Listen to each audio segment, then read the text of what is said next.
Boa tarde, meu amigo, minha amiga, seja muito bem-vindo.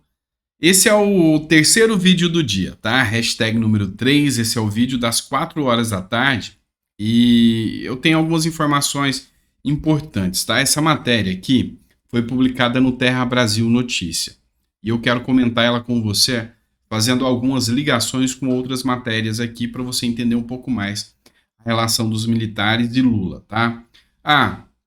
Só para você se situar, tá? Hoje é dia 30 de janeiro, tá? Esse é o terceiro vídeo. Daqui a pouco, às 7 horas da noite, eu volto para dialogar com você. E também, já que eu tô falando isso com você, não esquece de se inscrever não, tá? Nossa meta agora é rumo a 1.300.000 seguidores e eu sei que a gente consegue. Pois é, essa é uma pergunta que deixa muita gente de cabeça branca. O que o governo Lula está querendo com o general Tomás Paiva, tá? No comando do Exército. E aqui, se você me segue no canal, você vai entender. Primeira coisa, o general Arruda foi excluído do comando do Exército. Insubordinação, afronta, questionamentos foram feitos pelo general Arruda, tá? Que era o general já escolhido por Lula e nomeado por Bolsonaro. Vamos lembrar? Só para recordar a sua cabeça. Lula pediu que Bolsonaro nomeasse o general Arruda, que é o mais antigo do Exército. E Bolsonaro o fez, e Arruda, então, era o nome indicado por Lula, mas foi assinado ainda na gestão Bolsonaro. Aí, Lula pediu que Arruda mandasse embora um dos braços direitos do Bolsonaro. E o Arruda não quis. E aí Lula mandou o Arruda embora. Muita gente se questionou, mas por que Bolsonaro nomeou um general a pedido de Lula? Bolsonaro tinha visto que Lula tinha dado um tiro no pé, porque Arruda não era o tipo que se vende em troca de cargo ou se entrega fácil. Essa era a visão do Bolsonaro. Pois é. Então, na retirada do Arruda, o general Tomás Paiva, o Tomás, assumiu o lugar. E a função dele é alinhar os militares, tá? É facilitar o diálogo entre Lula e os militares. Porque ainda dentro dos militares há uma rejeição muito grande ao governo Lula. Quer ver por quê? Militares e generais como esse aqui, tá? Continuam dentro do Exército. E não tem como Lula tirar. É impossível. São concursados, estão lá dentro, tem uma carreira lá dentro. Olha só, essa matéria do Metrópolis, do Paulo Capelli. General ex-GSI, que é o Gabinete de Segurança Institucional, disse que o PT tem cleptocrata disfarçado de político. Ou seja, cleptocrata é o governo composto por ladrões. Ou seja, ele chamou o governo PT de governo de ladrões. Isso aqui aconteceu numa postagem dele, lá em 2018, dizendo que o Brasil já não aguenta mais tanta corrupção, tanta canalice, tanta uma corja de gente, sabe, sem compromisso e sem propósito realmente e verdadeiramente com o Brasil. E o general, tá, Carlos Penteado, ainda tá lá. Lula não tem como mexer. Então, a função do Paiva, tá, do general Paiva, é apaziguar e manter essa galera tranquila, porque o Lula sabe que isso vai dar problema para ele ainda. Tanto é que essa matéria do Metrópolis aqui traz essa confirmação. Olha só o que aconteceu já depois da gestão do Paiva Neto. Após as demissões, Lula nomeia 122 militares para os cargos no GSI. Para a segurança e coordenação presidencial do GSI, que é o gabinete que faz a segurança do Lula, tá? Foram nomeados 9 supervisores, 28 assistentes, 23 secretários e 60 especialistas. Por que isso? O general Paiva, ele está na função de pegar todos aqueles que não se manifestaram, não se declararam ou não são muito ligados ao Bolsonaro para fazer uma coalizão para ficar em volta do Lula até pela segurança do Lula. Porque Lula viu que não vai ser fácil, igual ele e o Dino queria, de montar a sua guarda presidencial. Ele viu que a sociedade não quer isso. A sociedade não gosta disso porque Maduro, que é um ditador, fez. E nós não queremos que Lula faça isso aqui. Então, a segunda opção de Lula foi apaziguar e trazer para perto dele os militares que são mais alinhados à mentalidade do próprio Lula, tá? Que são mais alinhados à mentalidade. Então, respondendo à sua pergunta, qual a função do Paiva Neto, tá? Do general? Ser o apaziguador. Colocar panos quentes, conversar com o Múcio, que é o ministro da Defesa, e acalmar os militares em relação a Lula. Só que eu vou deixar uma coisa clara para vocês. Esse é um fogo que não vai se apagar dentro dos militares, não tenha dúvida, tá? Os militares, muitos deles já estão de saco cheio com corrupção, com tudo aquilo que o Brasil viveu anteriormente, e muitos brasileiros também não têm memória curta igual todo mundo pensa. Vamos lembrar que a diferença foi muito pequena da votação entre Lula e Bolsonaro, e o brasileiro vai estar de olho. O governo Lula nunca teve uma gestão tão difícil igual a que ele vai encarar agora. E já começa a cair por terra a ideia da tal guarda nacional que ele quer, igual o amiguinho Nicolás Maduro. Vou trazer uma postagem para vocês, e uma postagem delicada demais, eu não vou nem tecer muitos comentários sobre isso aqui. Sabe, chega a ser repugnante. O Gustavo Gayer trouxe essa postagem aqui. O maior teste de moralidade de uma civilização é a forma que eles tratam as crianças. Aí ele traz a postagem do Fred Rodrigues. O Fred Rodrigues eu não sei quem é. O Gustavo Gayer é um deputado eleito por Goiás, tá? Para votar, o jovem precisa de 16 anos. Para trabalhar, 14 anos. Para sentar no banco da frente do carro, 10 anos. Quem em sã consciência está permitindo mudança de sexo de crianças de 4 anos? Isso aqui é um crime. Porque uma criança de 4 anos, tá? Presta atenção, o HC da USP, 280 crianças e adolescentes fizeram a transição de gênero, tá? E aqui não venha com a pecha de, é homofóbico. Não. A proteção é das crianças. Eu não entendo e não consigo visualizar ou vislumbrar que uma criança de 4 anos já tenha personalidade para definir a sua sexualidade. E quem apoia esse tipo de situação está cometendo algo assim, sabe, danoso para essas crianças. Danoso. Porque essas crianças vão chegar numa fase de maturidade. E nessa fase de maturidade, elas têm a compreensão e a validação daquilo que elas querem para a vida delas. E que sejam felizes daquela forma. Mas não cabe aqui a psicólogos, a médicos, a pais definirem a sexualidade da criança. Isso aqui, eu não corroboro com isso, eu não concordo. E espero que o Congresso faça algo a respeito desse tipo de situação. Bora lá, vamos falar sobre eleição do Pacheco, que esse é o tema que a gente tem que bater muito em cima da tecla, porque é tic-tac, o relógio está chegando depois de amanhã, tá? Tá chegando. Essa matéria do CNN, tá? O senador Girão critica o engavetamento de CPIs e diz que Senado se apequenou. O senador Girão, que já registrou sua candidatura como presidente do Senado, ele foi claro e incisivo.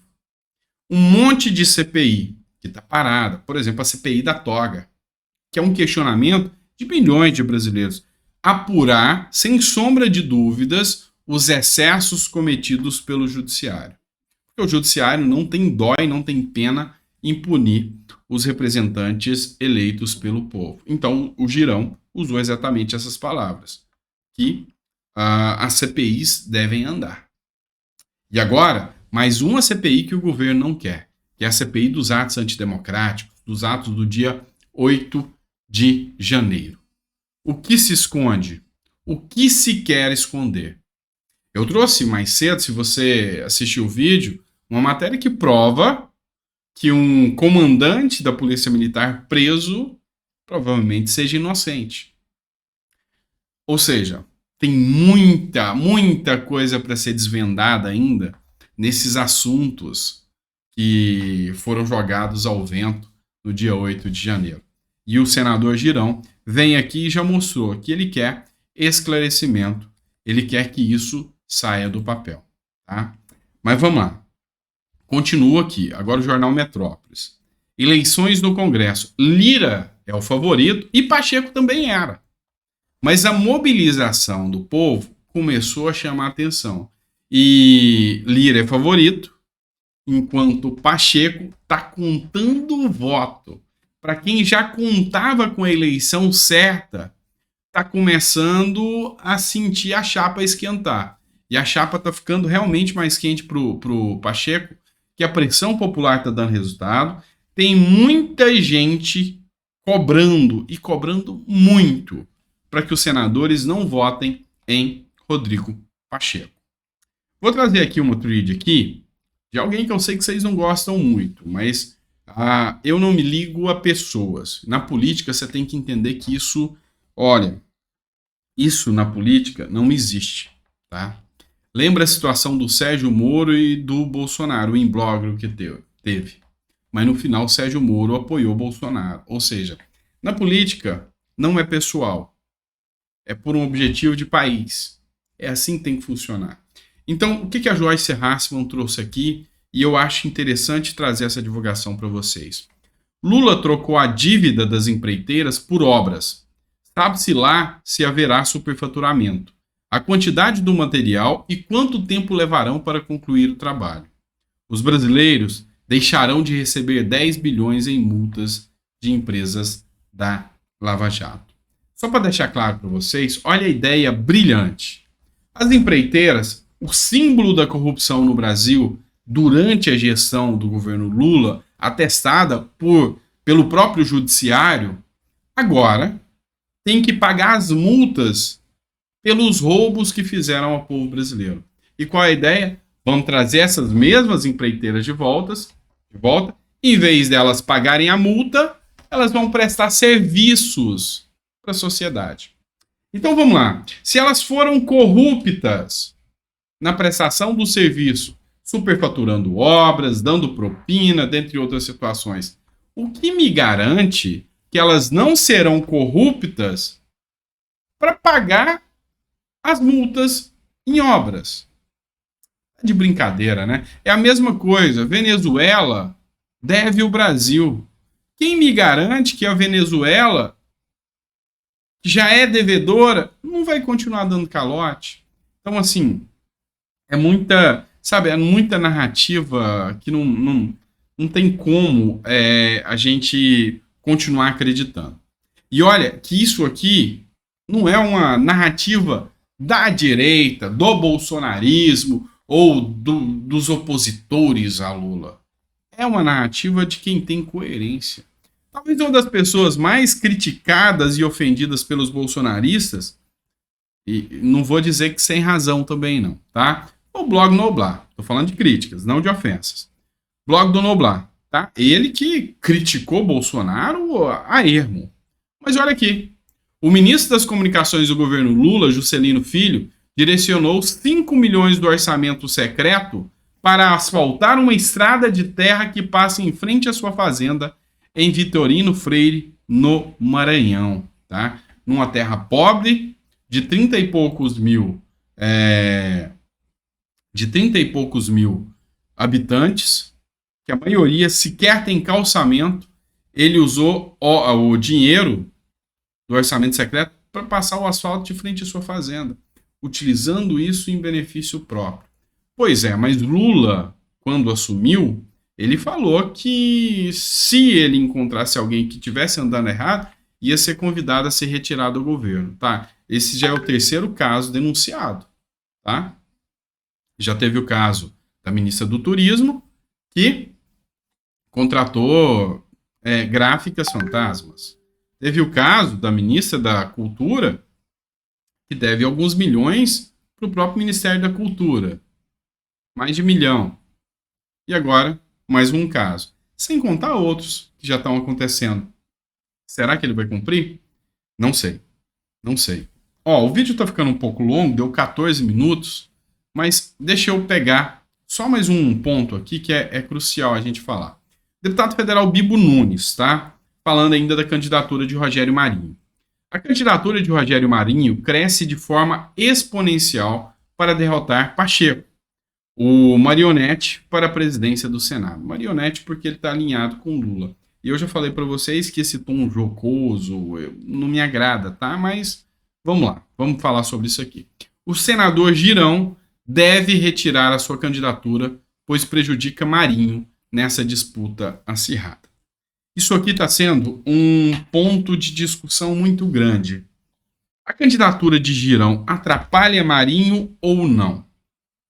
O senador Lazier Martins deu um depoimento, fez uma publicação falando que não.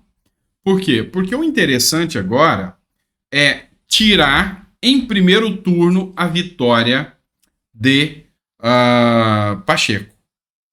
Aí no segundo turno haverá uma coalizão. Por quê? Porque sobre Marinho, ainda vigora, ainda tem aquela áurea do bolsonarismo. E isso pode afastar outras pessoas, outros senadores, que nesse momento não querem se vincular ao bolsonarismo. E a segunda opção, caso não queira Pacheco, é Girão. Então, seria nesse primeiro turno uma forma de retirar votos do Pacheco, porque aquele que não gosta do Marinho vota em Girão. Certo? Beleza. Indo para segundo turno, há-se uma coalizão e Girão ou Marinho entram em um acordo, a depender do que for mais votado, e aí um apoia o outro. E assim é a estratégia para derrubada do Rodrigo Pacheco. Ficou até o final do vídeo? Comenta para mim o que você acha sobre essa estratégia. Ou você acha que não, se concorda com o Bibo Nunes, que acha que um atrapalha o outro. Eu vou ser sincero que eu gostei da estratégia do Girão e do Marinho. Acho que os dois têm que manter, porque o Girão vai trazer voto que o Marinho não vai ter, assim como o Marinho vai trazer voto que o Girão não vai ter. Depois, no segundo turno, a coalizão é mais fácil. Essa é a minha opinião, tá bom?